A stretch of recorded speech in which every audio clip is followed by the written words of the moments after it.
Mr. Rockefeller could do at home with the Nelsons, you know. We could still use Ricky and David going out to play, and he could ask them to try and get home before the recession.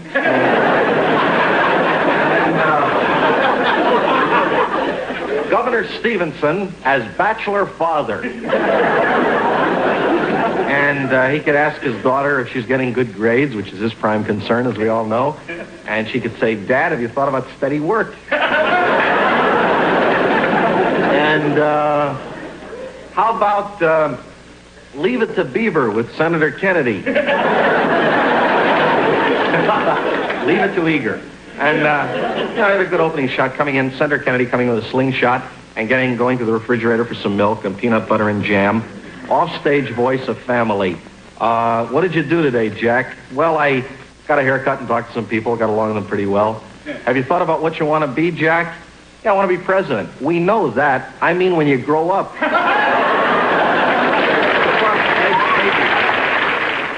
During the campaign, Mort received a job offer from an unlikely source. Joseph Kennedy asked Mort if he would contribute jokes to the presidential campaign speeches of his son, Senator John F. Kennedy. Mort took the gig. So they brought me to the altar as a burnt offering to the Kennedys. and the old man was naive enough to think that I would get right in the line. I guess they didn't listen closely to the act of what that act is. Then there's, of course, Senator Kennedy, and that brings up the issue of faith, so you must all remember to be tolerant and judge a man on his ability, not his faith, which is our tradition. And as Senator Kennedy himself has often said, as far as he's concerned, the hereafter is taken care of, but November is driving him out of his mind. I think the value of performers in a campaign, if I wanted to help a guy become president, I would endorse the guy running against him. I think that should be the most help. So whenever I go to the studio and I go to lunch in a commissary, somebody jumps up to me and says, Mort, have you met Biden? You'd really like him. You like Kennedy. He's just like Kennedy. That's what they always say to me, see, to get me, you know, and then, you know, like that. So, or then they'll come over to me and say, have you seen Al Gore? He's pretty attractive. He's 39 years old. You like Kennedy? He's just like Kennedy. And, you know, and then they'll come along and say, have you seen Michael Dukakis? You like Kennedy? This guy's from Massachusetts. He's just like Kennedy. So one day in abject frustration at lunch, I said, good Lord, is there anybody in the Democratic Party who isn't like Jack Kennedy? And somebody said, yes, Ted Kennedy.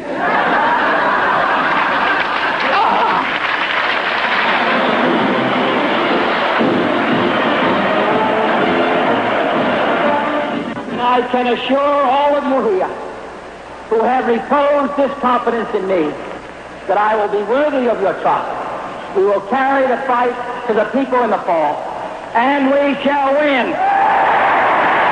And defend the Constitution of the United States. So help you God. I was not an advocate. I always go to work for guys, and the proviso that, you know, when they go to get in office, I'll be left alone to go do what I do. It's the one-eyed jacks. You know, you're the new sheriff, and I'm still a bank robber. And I'd like to be left to my free enterprise.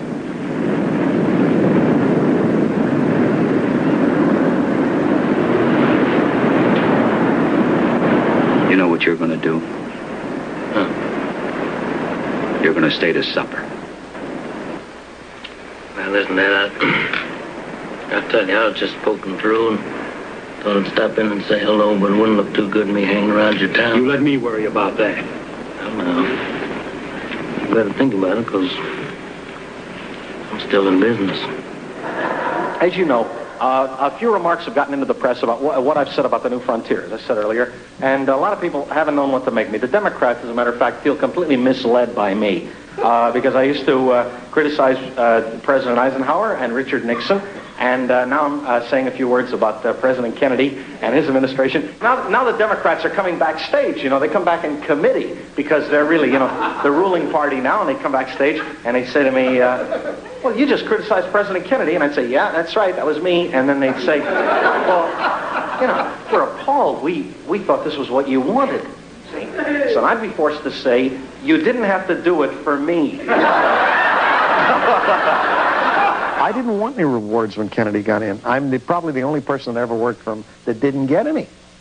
I didn't want any patronage. I didn't want any tax breaks. I didn't want any invitations to the White House. All I wanted was to be left alone. And a lot of people didn't see it that way.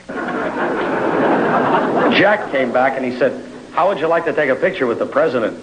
And the concept is good. It's just,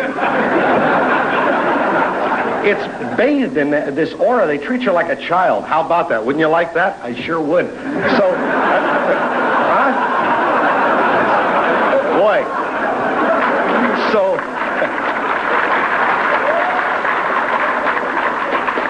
So I had my picture taken with the president. He leaned out of a rocking chair there and held his glasses. You know, it's a moment in the conscience of man when he's not working. Stop.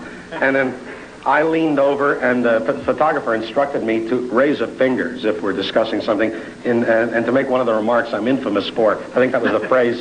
So I did. Then I asked the president to sign the picture, and then he scrutinized it for several minutes, and he said he wasn't sure he could sign it. And he asked me if I thought there was anything wrong with it. And I looked at it. It was the same thing. It was faithful reproduction, just as he would want it. He was leaning in, and I was going like that.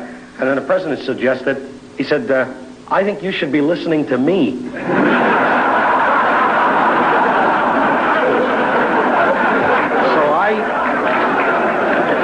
then I left. I left the White House. Left him in his office with the call director, as a call director, and that globe with the trouble spots of the world marked in black. He has a black globe next to his dead number.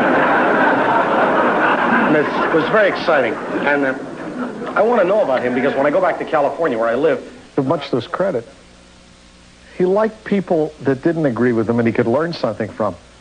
His ego never stood in the way of his curiosity. The old man reportedly was unhappy about what I said, but the president wasn't. In 1959, I was represented by a man from Beverly Hills named Milton Ebbins. In 1960, after the election, Ebbins returned and said to me, the old man is unhappy with what you're saying. If you'd only listen to reason, you would do much better. And I informed him that I had no grudge against the president, but it's my basic policy to do jokes about the incumbent. And he finally told me that if I didn't get in line, which means kid Republicans only, I would think a house fell on me because the ambassador was very unhappy. I said, well, what's going to happen? Can you be specific? He said, you'll see.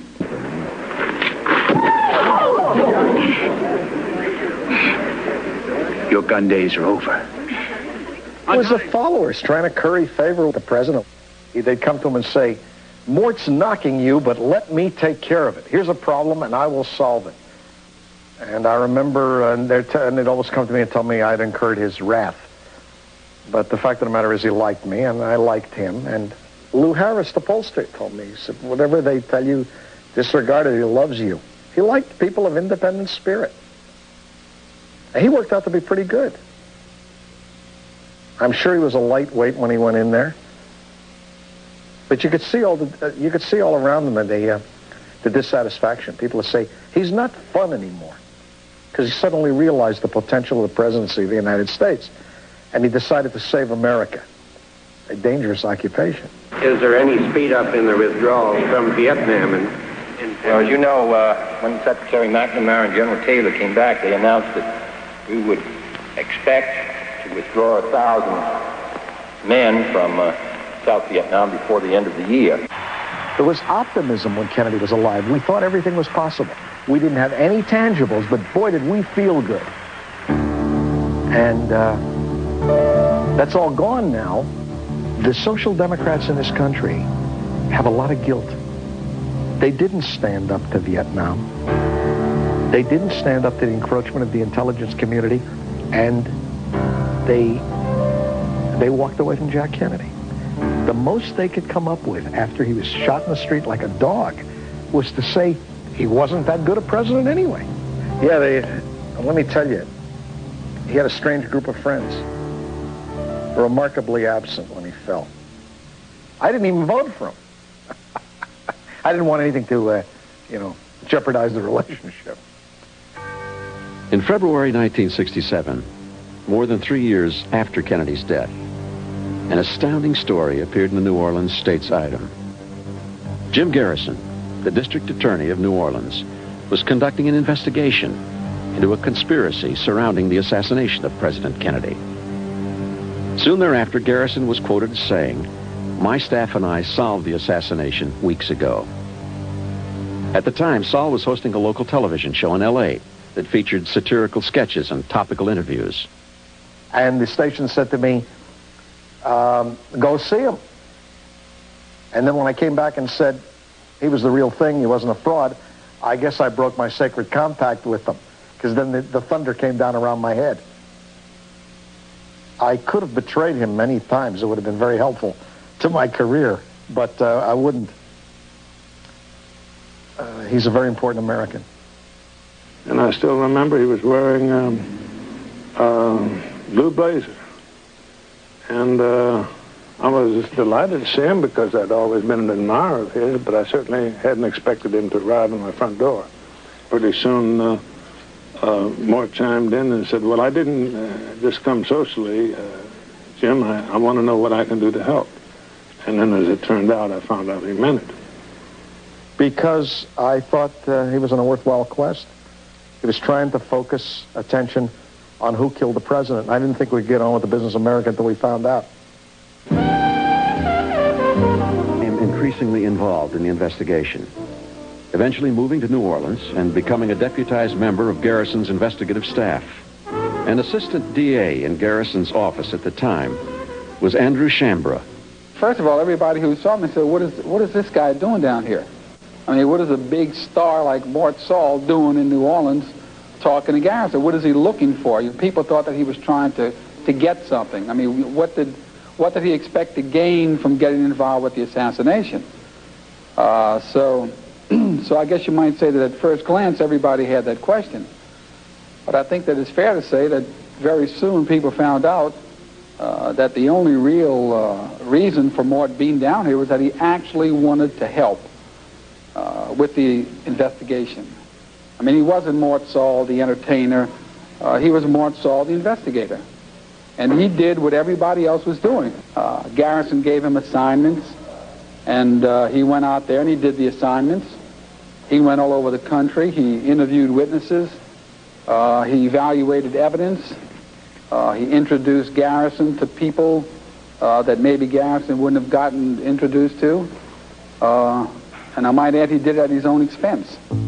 The federal government's official investigation into the assassination, commissioned by President Lyndon Johnson and summarized in the 26-volume Warren Report, concluded that Lee Harvey Oswald was Kennedy's lone assassin. But Garrison's findings would lead him to a different conclusion. It became clear to me that his murder had been an operation of our own intelligence community, the CIA covert operations in particular. The murder of John Kennedy had been a coup d'etat because he was trying to end the Cold War. Before the revisionists went to work on this, that's what he tried to do. For his pains, he was murdered as a peacemaker. He was murdered. As a result, the case was suppressed. There were people who thought we shouldn't know, it wasn't good for us. And I later read elaborate fictions that the mafia had killed President Kennedy and that Castro had killed him. I want to tell you that so many of the aristocracy in this country, of the functional elite in this country, did so much to suppress the truth in this case that there wouldn't be room for the mafia to get near Jack Kennedy, even if they were so inclined. I didn't shoot anybody, no, sir. There's only one thing that I can tell you, that this case is cinched, that this man killed the president. There's no question in my mind about it. Was there any indication that this was an organized plot, or was it just one man? There's no one else but him. Are there any other suspects linked with Oswald? No. Once the government announced that it had been done by a lone assassin, the media, in assembled ranks without an exception, adopted this and viciously attacked anybody who raised any questions at all. Mort always did say that he thought every single fact about the investigation or the assassination of the president should be open, should be given to the public, no matter what it is. Just let the chips fall where they may. But every single thing should be told to the public. At that time, I actually read the Warren Report on the stage, and I read the more ludicrous aspects of it. In other words, I held up a picture of Oswald being shot by Ruby. Well, what do you say to the audience is funny? How did Ruby get in to shoot him? No. You say, here's a photo of Oswald being shot while he was being guarded by 123 members of the Dallas police force, or 124 if we count Ruby. That's the way you do it. Or you read the testimony. He read some things from the Warren Report. He made fun of them, and they were funny. There were some funny things said. But I got to a point where every time I'd hear Kennedy's name mentioned when he was on stage, I'd just freeze up because I knew the people were saying, oh, God, here he goes with the Kennedys again, you know. I mean, all of a sudden, you've got this guy who gained a worldwide reputation for being controversial. He gets involved with an investigation with Jim Garrison on the assassination, and all of a sudden, everybody's saying, you better stay away from that guy because that guy is really run amok. He and Garrison have run amok. They're so involved in that case that Mort is not funny anymore. He's just not funny. But of course, that was hard to believe because he was as funny as ever. Bill Moyers, he says, Warren is my guy over there. I said, how do you think history will remember Warren? You know, what decision? He says, I think for the job he did in Dallas. So I said, you mean a Warren Commission? He says, yes. Wasn't that terrific? Did you read it? I said, yeah, I read it. He says, did you like it? Now we're talking about, no. As one would discuss any other work of fiction. So I said, sure.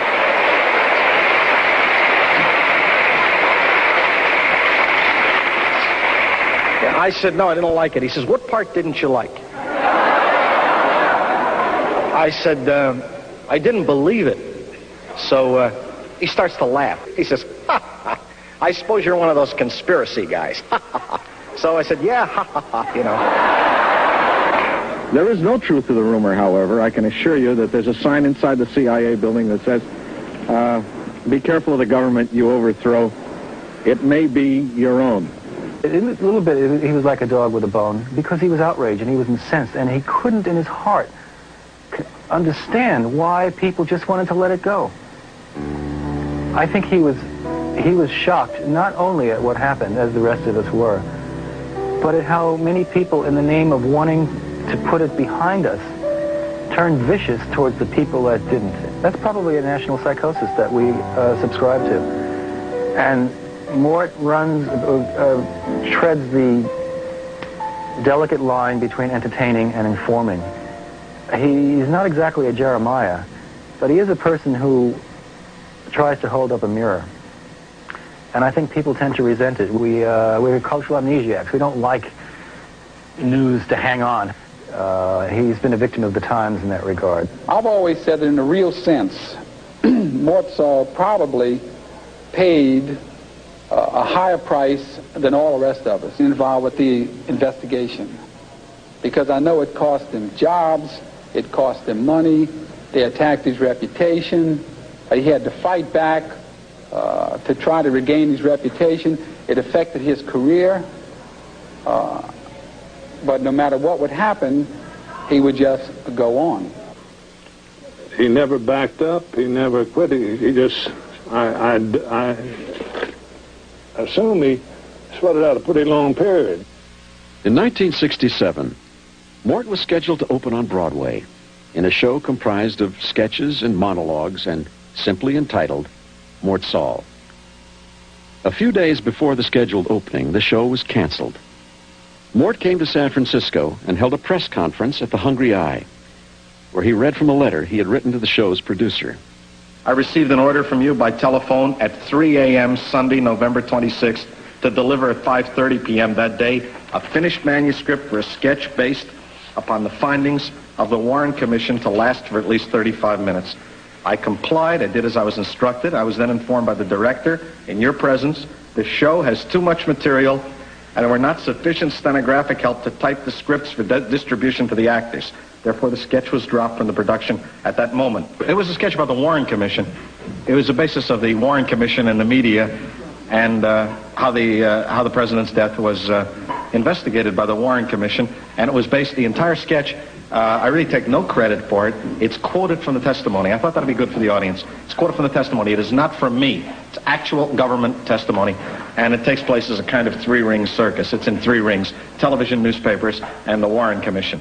And it's kind of fun. In the end of it, we say the torch is passed, and we see a fellow going into the archives with some matches But that's not typical of the whole show. I want to make one point here, though. I'm not accusing anybody, by the way. I want to make this explicit. I'm not accusing anybody of censoring that sketch. They continued to tell me that they wanted that to be main source. Do a sketch in a Warren Commission, do a sketch. They kept requesting it. What is your personal feeling about Jim Garrison, Mort? Yes. What is my personal feeling? Well, he's a friend of mine, you know. And he's a good friend of mine. I mean, as a guy, I think that you know it's gonna be very tough to resolve anything here because he's got major forces against him. He has Bob Kennedy against him. He has the president against him, and he has the CIA against him, and he has a portion of the press against him, and he's got the guilt of the American people. It looks rough. I don't think he's got an easy course. If we do believe, though, that the truth is the truth and it must come out, we have to scour our souls. It'll come out. You act like a man with something on your mind. Why don't you tell the people the truth for a change? Oh, the truth. The man wants the truth. The man wants the truth. What is the truth, said jesting Pilate, and would not stay for an answer. The people of this country pick up their papers and what do they read? You're an honorary stooge. You ought to be shown up. Have a drink, Senator? It'll taste better than the truth.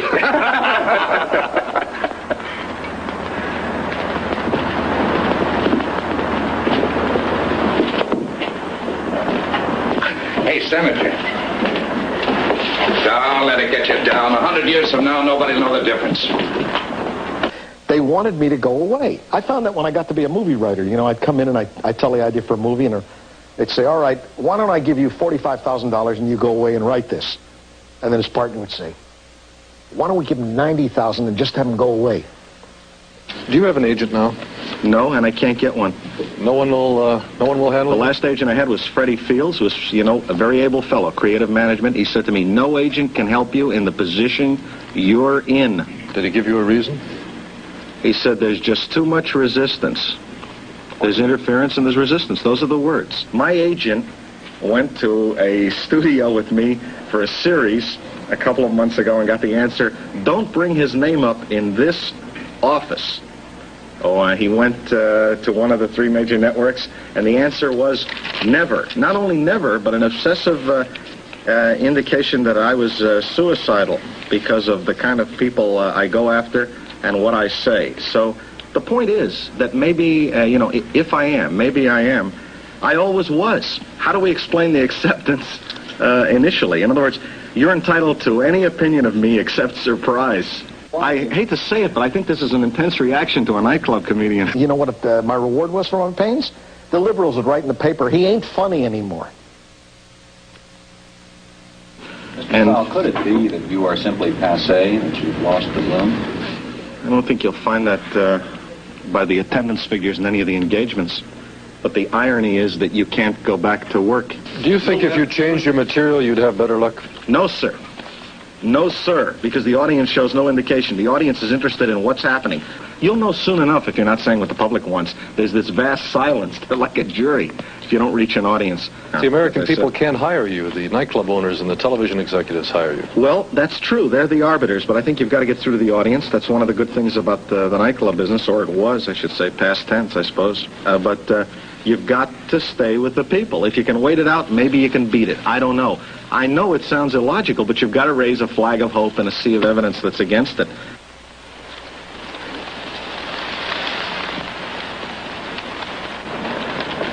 I guess this is just another lost cause, Mr. Payne. And the harvest of what we found came out repeatedly afterward in Watergate and the Iran-Contra affair. The whole idea of shadow government and of people who think they know better what's good for Americans than what Americans know. Garrison's investigation culminated in the trial of a man named Clay Shaw, whom the DA charged with conspiring to kill the president. When Shaw was acquitted in March of 1969, there were those who interpreted the verdict as a full vindication of the Warren report. I think it was running for cover. I think when the right wing opened up, when they killed Kennedy, when they killed the kids at Kent State, when they reminded everybody they play hardball, everybody ran like they were surprised. And the country began to unravel. And it's 1, 2, 3, what are we fighting for? Don't ask me, I don't give a damn. The next stop is Vietnam. And it's 5, 6, 7. Open up the pearly gates. Well, there ain't no time to wonder why. Woo, we're all gonna die. Now come on, Wall Street, don't be... This is a great era for demonstrating and picketing. And although the other generation says, in effect, I didn't raise my boy to carry a sign, there they are, and they are everywhere. I was recently on Pennsylvania Avenue in front of the White House, and these are a few of the signs I saw at random. Hitler is alive, dash, dash, in the White House. Make love, not war. War is a basic industry. Invest your son. One fellow had an interesting sign. It was a long sign. It was tall, and it said, Hubert Humphrey has strayed from his original commitment as a liberal and as a founding father of the ADA, and by merchandising a war about which he has no conviction, may have developed into a self-seeking opportunist in the process. That fellow was arrested carrying that sign, and he was charged with passing federal secrets. Students in California march with signs. They say things in Berkeley like, God isn't dead, he just doesn't want to get involved, or tomorrow has been canceled due to a lack of interest, and that sign is signed God. All of this, by the way, will be seen on ABC's Wide World of Sports on Saturday, I imagine. The Columbia University student body versus the New York City police. The winner going to the Riot Bowl in Berkeley, California. This is Mort Sahl in Malibu, California. That's what I told Mike Wallace, but he refused to ask me what I meant. He said to me, do you think that you were courageous in working on a Kennedy assassination? I said, no, the most courageous act that men embark upon is to love women. He never asked me what I meant. I live in L.A. all the time now, and so all the girls I go out with are actresses and other female impersonators. And they won't give up. Now, I was out last night, as luck would have it. I don't go out much, because I'm busy saving America. And sometimes I go out. And that's right. The last 4 girls I went out with fell asleep listening to the Warren Report. That's right.